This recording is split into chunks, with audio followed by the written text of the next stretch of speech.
France Bleu Paris. Circuit bleu, côté expert, Corentine Fels.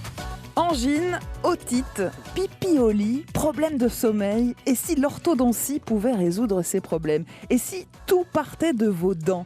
À quel âge faut-il commencer un traitement d'orthodontie? Quelles sont les nouvelles techniques? Comment éviter les traitements lourds? Quel budget? Quel remboursement? 01 42 30 10 10. Posez vos questions dans Côté Expert. Pour vous répondre, le docteur Patrick Felus, qui est président, fondateur et président d'honneur de la Société française d'orthodontie pédiatrique. Bonjour Patrick Felus. Bonjour à tous. Dans quelle mesure notre état de santé dépend de l'état de nos dents alors? En réalité, c'est un petit peu plus que nos dents, c'est notre bouche, c'est notre visage. Pensez donc la respiration, on déglutit, on mastique, on articule, on s'exprime, et tout ça, ça met en action des muscles, mais les mêmes. C'est-à-dire que pour que tous les muscles de la face fassent correctement leur travail, il faut qu'ils aient un bon programme. Or, chaque action a un programme. Et en réalité, ce sont ces programmes qui évoluent au cours du temps de manière à fonctionner d'une manière optimale. Donc quand je disais angine, otite, pipioli, problème de sommeil, tout ça peut être lié à des soucis qu'on aurait dans la bouche? Ça peut aussi, parce que bien évidemment, tout l'aspect psychologique est aussi très important.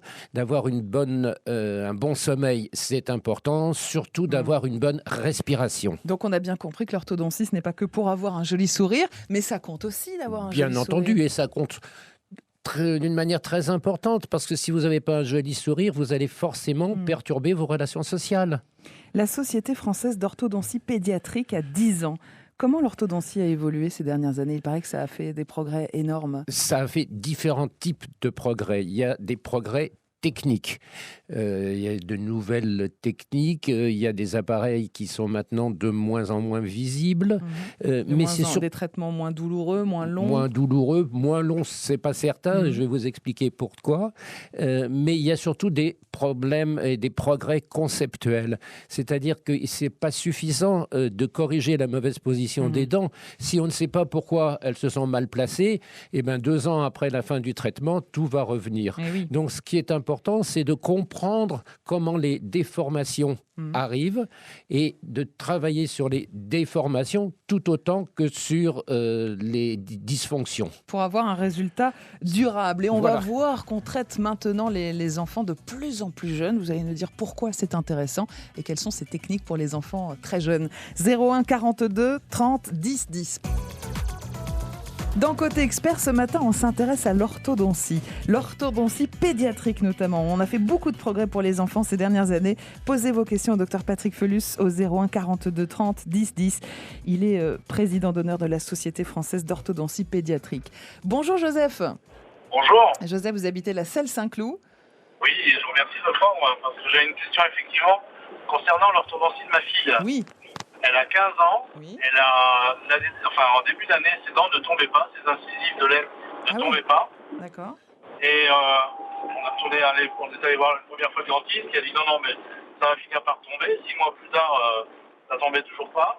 Et les dents ont poussé par-dessus, dans définitive. Donc, moralité des courses, on a été obligé de lui faire arracher les dents de lait. Et les dents qui ont poussé par-dessus, maintenant, ne sont pas du tout alignées avec les autres, elles sont au-dessus. Et donc, je voulais savoir s'il existait un autre moyen que ce que l'on nous a proposé, c'est-à-dire un appareil assez lourd. Il y a 15 ans, on est en pleine adolescence et c'est pas très agréable. Qui plus est, pour un prix quand même qui est supérieur à 1 000 €. Donc, je voulais savoir s'il existait un autre possibilité pour les réaligner. Alors, beaucoup de questions dans votre question, Joseph. On va décortiquer un petit peu ça ensemble. Déjà, docteur, faut-il s'inquiéter quand les dents de lait ne tombent pas, même à 15 ans, par exemple? Bien évidemment. Le bon sens, les parents peuvent aussi se rendre compte. Dans le cas de Joseph, votre fille à 15 ans, on ne peut pas dire que ce soit de l'orthodontie pédiatrique, c'est presque de l'orthodontie adulte.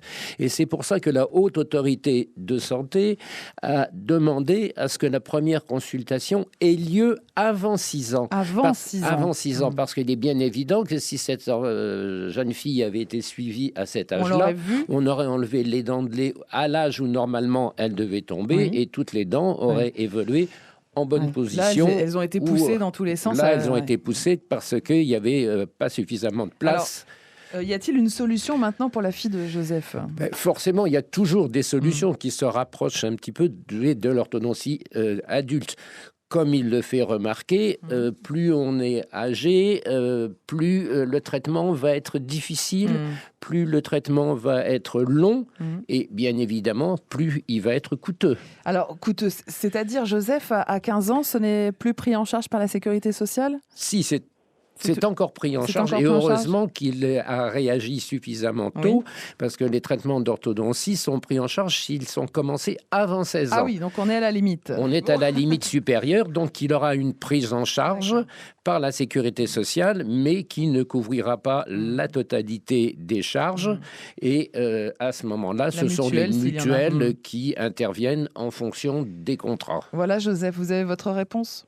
Je vous remercie, mais donc il n'y a pas d'autre solution que le traitement lourd. Voilà. C'est-à-dire que les traitements lourds, je ne sais pas ce qu'on vous a proposé. Si on vous a proposé des bagues qui se voient, des bagues qui sont à l'intérieur et qui ne se voient pas, ou au contraire ces nouveaux dispositifs totalement invisibles, des gouttières transparentes et qui sont malheureusement actuellement encore assez coûteuses et pas à la portée de toutes les bourses. Joseph, qu'est-ce qu'on vous a proposé alors ?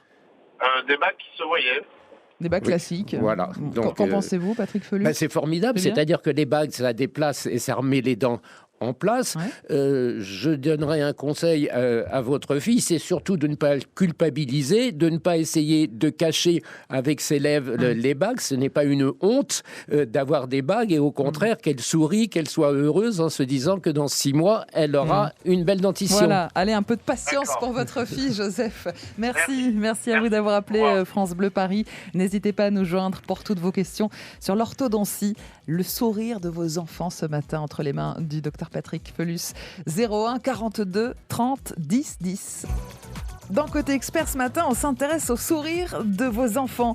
Vous savez que 65% des parents pensent que l'orthodontie, c'est pas avant 11 ans.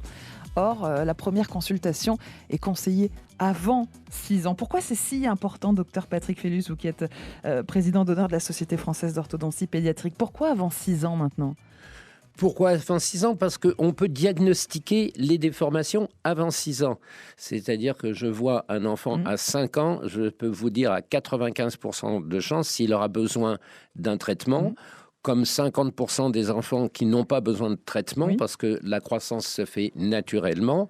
Et là aussi, c'est important de savoir pourquoi elle s'est fait naturellement. Donc, il y a un enfant sur 2 qui n'aura pas besoin dans sa vie de traitement orthodontique. Voilà, parce que le programme se fait d'une manière physiologique et l'orthodontie c'est un petit peu comme un tuteur, c'est-à-dire que ça va permettre au meilleur programme de se mettre en place. Mais quand vous dites qu'il faut les faire consulter avant 6 ans, ça veut dire que vous allez les traiter aussi ? Non, pas forcément. Tout dépend de l'importance des diagnostics, mais à partir du moment où on diagnostique, si vous me demandez à partir de quand il faut traiter une angine, je vous dirai à partir du moment où on l'a diagnostiqué. Donc, plus on diagnostiquera tôt, plus on pourra prendre les mesures de manière à corriger le chemin, la croissance optimale pour chaque enfant et remettre ses enfants sur la bonne voie. Bonjour Barbara. Bonjour. Vous habitez Paris, le 15e arrondissement. Quelle est votre question, Barbara ? Oui, alors voilà, moi j'ai une petite fille qui a 6 ans et je voulais savoir à quel âge les dents de lait doivent tomber. Parce que, elles ne sont toujours pas tombées. Très bien. Il n'y a aucune dent qui bouge. Docteur Felus, il y a vraiment un ordre précis, un âge précis? Oui, il n'y a pas un âge précis. Il y a des enfants qui ont leurs dents de lait très tôt. Ceux-là perdront leurs dents de lait assez tôt. Il y en a qui ont les dents tardivement et il les conservera plus longtemps. En gros, les dents de lait vont tomber entre 5 ans et 12 ou 13 ans. Mais ce qui est important, c'est la chronologie. D'accord. C'est-à-dire que ça peut être tardif ou avancé, mais c'est toujours dans le même ordre. Et c'est pour ça qu'une consultation chez le dentiste même vous permettra de savoir si tout se passe comme il faut.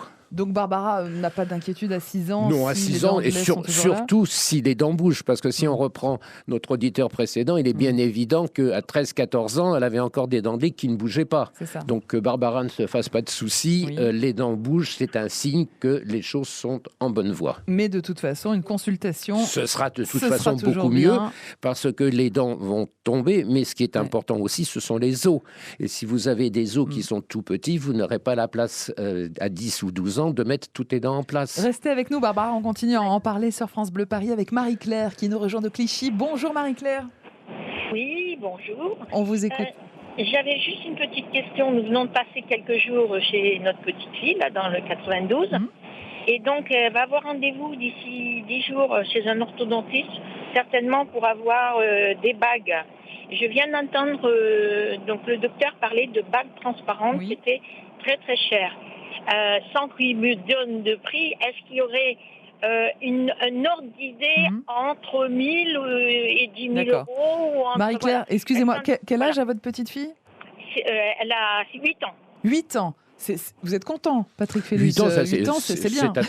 C'est absolument parfait. On peut mettre des bagues à un enfant de 8 ans? Oui, mais à 8 ans, ce n'est pas obligatoire de mettre des bagues. On peut d'une part penser à des appareils qui ne se voient pas, qui ne sont pas des bagues, mais qui sont des aides à la croissance, qui sont des appareils qui se mettent sur le palais, qu'on enlève le matin et le soir pour bien les brosser. Donc juste des petits palais petits palais, mais les petits palais peuvent avoir une influence énorme et stimuler correctement la croissance. Donc ce serait plus indiqué que des bagues? Donc je pense, je ne connais pas la déformation, mais je pense qu'il est possible. La deuxième chose, c'est que vous parlez de bagues transparentes, et tout à l'heure on a parlé d'appareils de gouttière transparentes. Ce ne sont pas les mêmes indications et exactement les mêmes appareils. Mais à 8 ans, encore, pourquoi vouloir faire en sorte que ça soit complètement invisible et tout. À 8 ans, je pense que ce serait beaucoup plus économique pour les parents d'avoir un traitement classique